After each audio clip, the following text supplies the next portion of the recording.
سبحان اللہ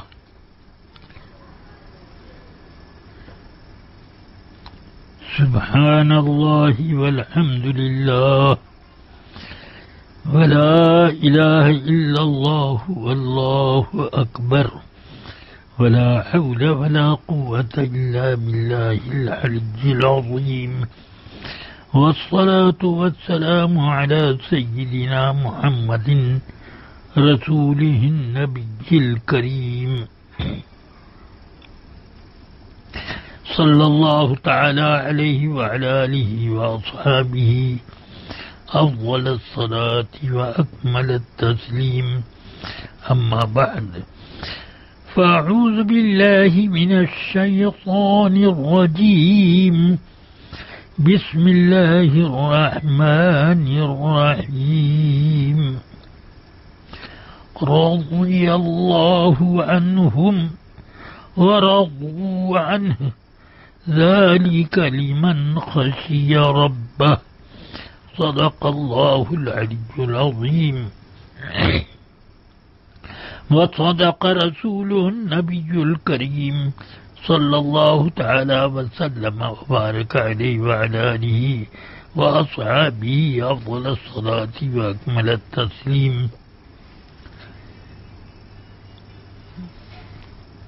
ایک بار آپ تمام حضرات نہایت اخلاص اور حضور قلب کے ساتھ سید کائنات نور مجسم صلی اللہ علیہ وسلم کی بارگاہ بے کس پناہ میں نذرانہ درود و سلام پیش کرنے کی سعادت حاصل کریں.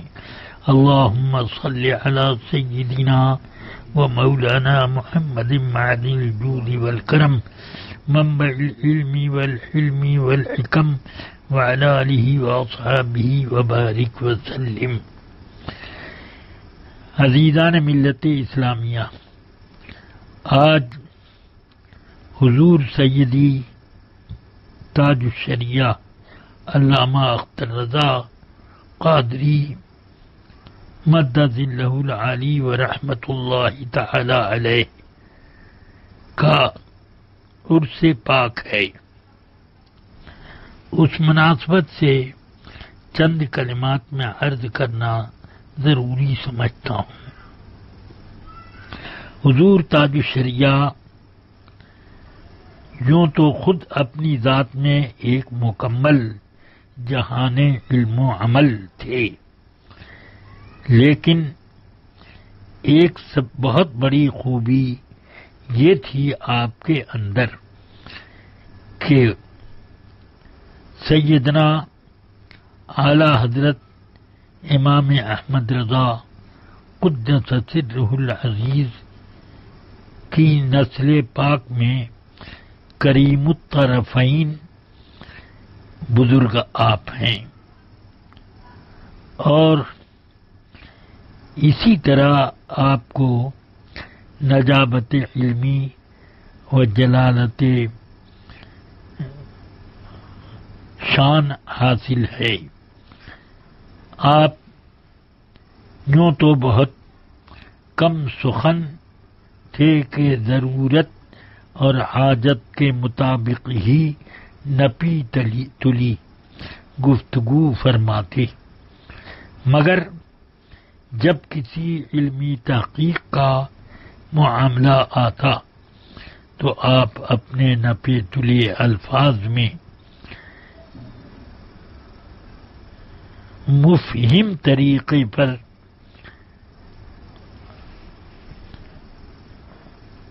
اپنے علوم و عرفان سے مخاطب کو مطمئن فرماتے.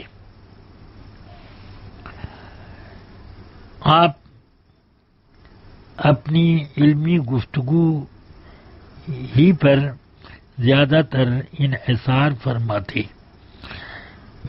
اگرچہ علمی گفتگو بہت مختصر ہوتی مگر مضامین کی جامعیت کے اعتبار سے بہت مکمل ہوتی، اور مختصر اور جامعیت میں کبھی کوئی سختی یعنی کلام کے سمجھنے میں محنت اور توجہ تام کی ضرورت پڑتی ہے، مگر الحمدللہ آپ اپنے کلام میں تفہیم کا بھی عنصر بہت غالب رکھا کرتے۔ میں نے آپ کے ساتھ بہت سا وقت گزارا اور آپ کی تقریریں بھی سماعت فرمائیں۔ الحمدللہ میں نے آپ کی تقریروں میں علمی مواد بھی پائے اور عوام کے محظوظ کرنے کے اسباب بھی اس میں نے محسوس کیے کہ عوام بھی آپ کی تقریر سے استفادہ کر لیتے ہیں بہت خوبی اور کمال کے ساتھ۔ آپ کئی زبانوں پر عبور کامل رکھتے تھے، مثلا عربی زبان تو آپ کی ایسی تھی جیسے کہ آپ کی مادری زبان ہو، کہ آپ اگر پردے کے پیچھے بیٹھ کر گفتگو کریں تو کوئی محسوس بھی نہیں کر سکتا تھا کہ ایک عجمی اور ہندی آدمی یہ کلام کر رہا ہے۔ آپ بڑے بڑے اکابر علماء حرمین طیبین اور مصر، شام، یمن وغیرہ کے علماء سے جب گفتگو کرتے تو معانی اور بیان کے اعتبار سے بھی اور الفاظ کے انتخاب کے اعتبار سے بھی آپ کا کلام ان عربوں کے کلام پر زیادہ بھاری پڑ جاتا تھا۔ اس وجہ سے وہ حضرات بہت جلد آپ کی طرف راغب ہوتے اور اس کے ذریعے سے اکتساب فیض میں ان کے لیے سہولتیں مہیا ہو جاتی تھیں۔ حضور تاج الشریعہ علم فقہ میں یگانہ روزگار تھی۔ تفقہ آپ کا ایسا معلوم ہوتا کہ خلقی تفقہ ہے، اس لیے ہم بجا طور سے ان کو فقیہ النفس قرار دے سکتے ہیں۔ جب آپ سیمینار میں بیٹھے ہوتے تو ساری گفتگویں علماء کی سماعت بھی فرماتے، پھر اخیر میں جب آپ اپنی رائے کا اظہار فرماتے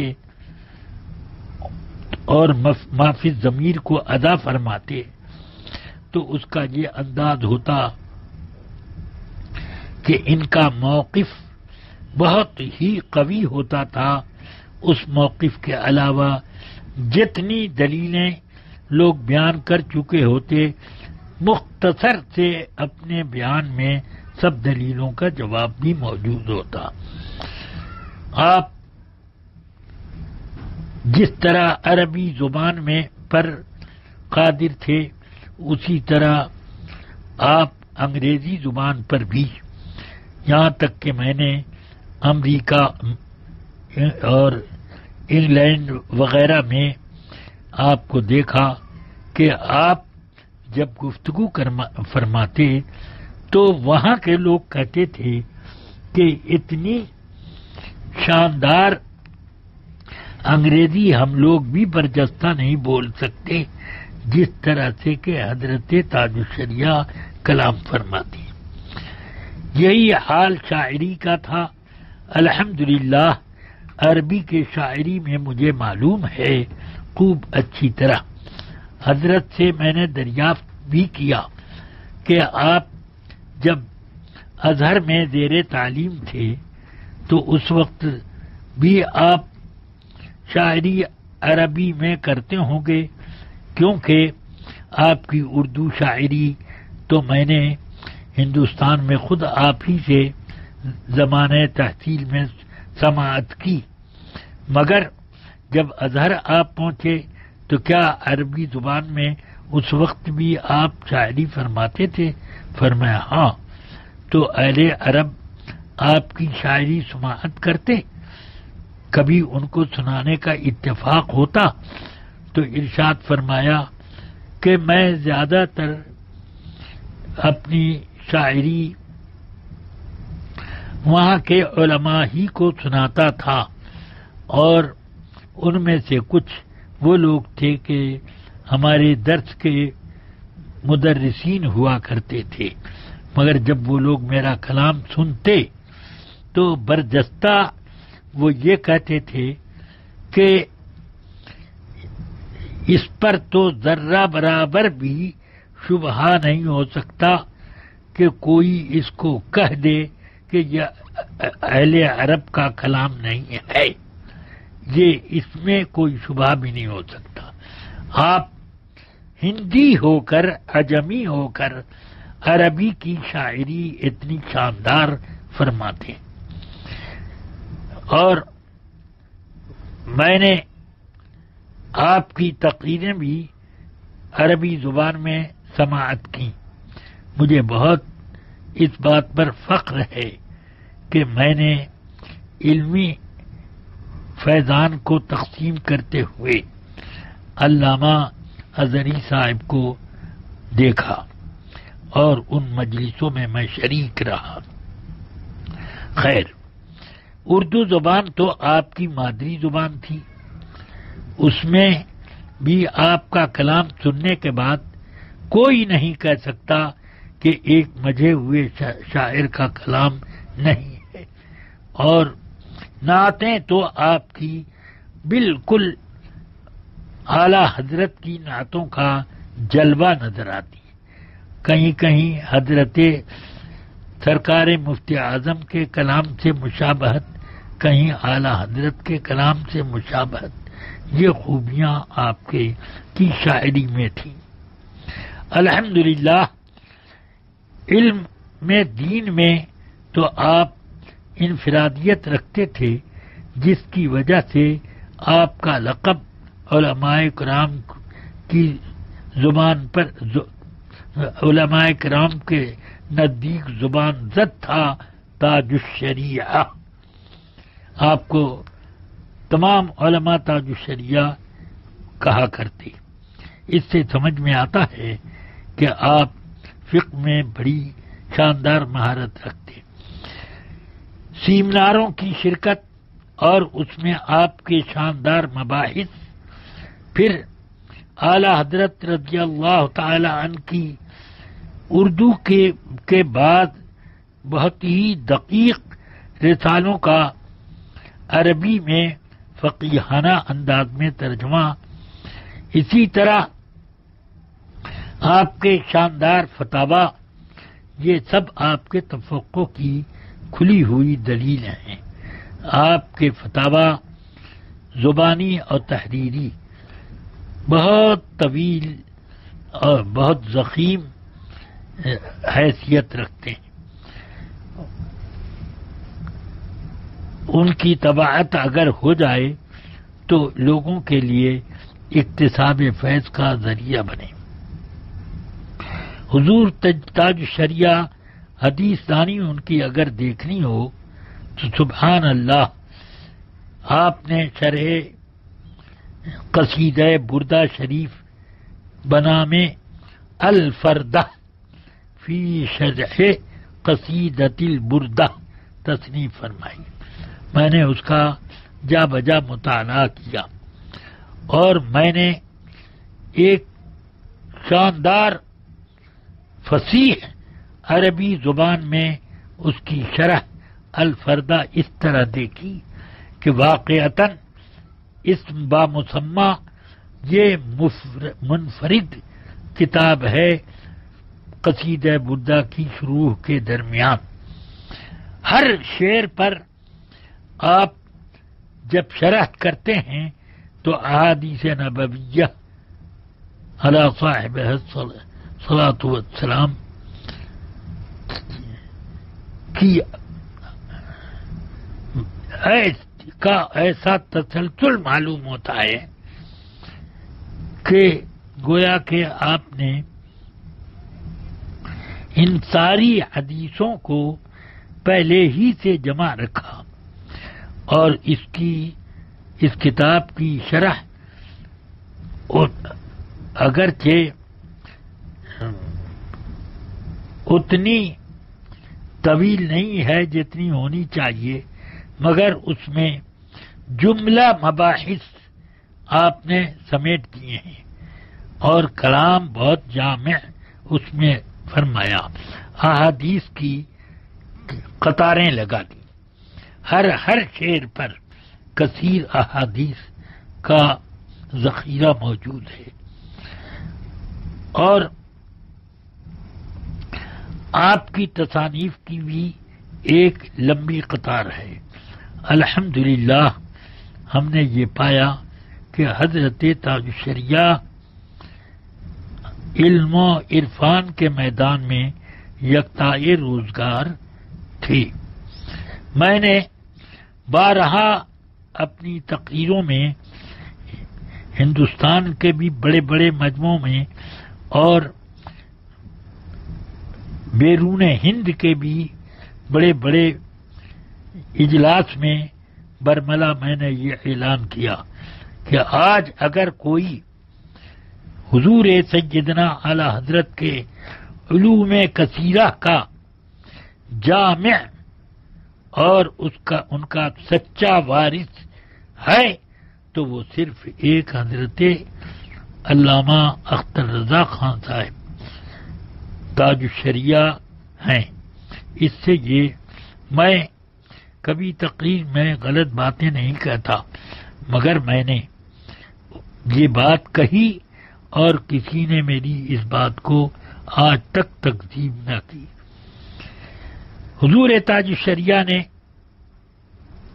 چاند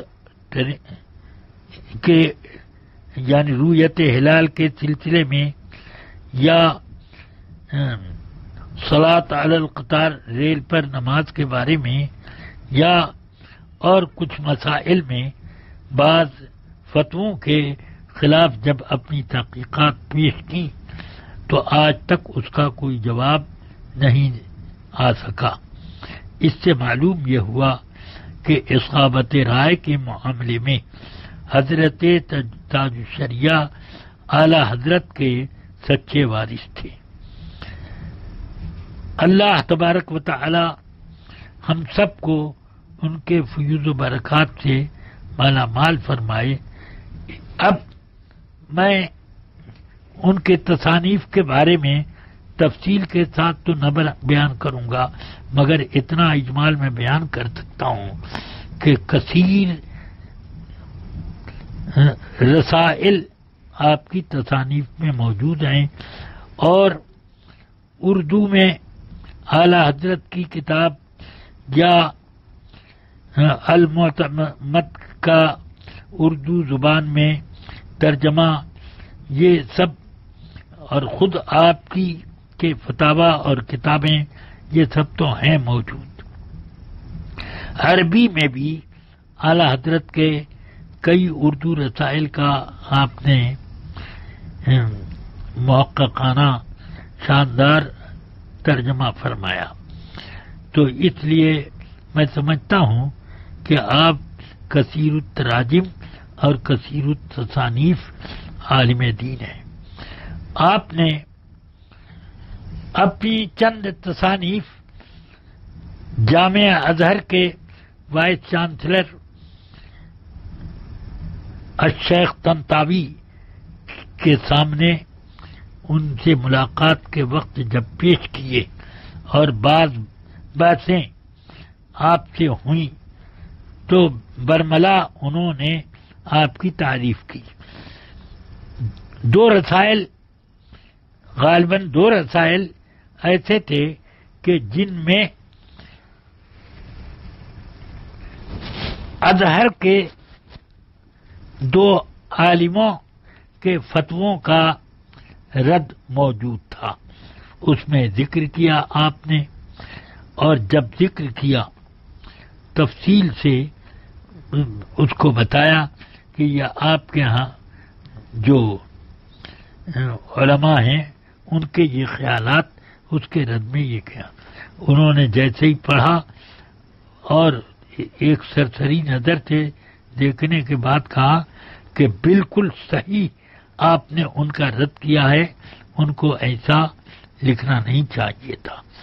اس سے معلوم ہوتا ہے کہ وہ خود آپ کی تبحر علمی سے بہت زیادہ متاثر ہوئے. اسی وجہ سے انہوں نے چند دنوں کے یا 2-3 دنوں کے بعد بڑے بڑے علماء ازہر کی ایک میٹنگ بلائی اور حضرت تاج الشریعہ کو فخر ازہر کا خطاب دیا، جو یہ جامعہ ازہر کی طرف سے دنیا میں اپنے زمانے کے منفرد لوگوں کو یہ دیا جاتا ہے. تو حضور تاج الشریعہ کو یہ منصب بھی جامعہ ازہر سے ملا. ازہر کی سند تو الگ ہے، فخر ازہر کا لقب الگ ہے. حضور تاج الشریعہ کی معمولات زندگی میں یہی تھا کہ آپ نمازوں کو جب تک مسجد تک جانے کی سکت تھی اس وقت تک مسجدوں ہی میں نماز پڑھاتے اور جماعت کے ساتھ ادا فرماتے. سفر میں ہوتے تب بھی جماعت آپ کی چلتی. اسی طرح آپ قرآن عظیم کے باقاعدہ قرآن عظیم کی باقاعدہ تلاوت میں بھی مصروف رہتے. یہی حال یہ بھی میں نے دیکھا کہ آپ جب تک خود سے قصیدہ بردہ شریف پڑھ لیتے اور دلائل الخیرات شریف کے احزاب پڑھ لیتے، اس وقت تک یہی طریقہ چلا. بعد میں جب آپ کے اوپر ضعف کا ضعف غالب آ گیا تو آپ کے عصر کے بعد کوئی زیادہ تر حضرت العلام مولانا اسجد رضا خان صاحب آپ کے صاحبزادہ یعنی حضور تاج الشریعہ کے جانشین، وہ اکثر وہی پڑھا کرتے تھے، اور جب وہ مصروف ہوتے کسی کام میں تو مولانا عاشق حسین صاحب پڑھتے تھے. تو یہ پڑھتے جاتے دلائل الخیرات شریف، اور آہستہ آہستہ حضور تاج الشریعہ اپنی زبان سے اس کا اعادہ کرتے چلے جاتے. اور بھی کئی بڑے بڑے وظائف تھے جو آپ کے پاس آپ کے عملیات میں اور معمولات میں داخل تھے. حضرت تاج الشریعہ بہت قلیل الخراک اور حضور سرکار مفتی اعظم رضی اللہ تعالیٰ عنہ کے بہت کے طرز پر آپ کی زندگی گزرتی تھی. جیسے حضور سرکار مفتی اعظم کا طریقہ تھا، آپ بالکل ان کا نمونہ تھے.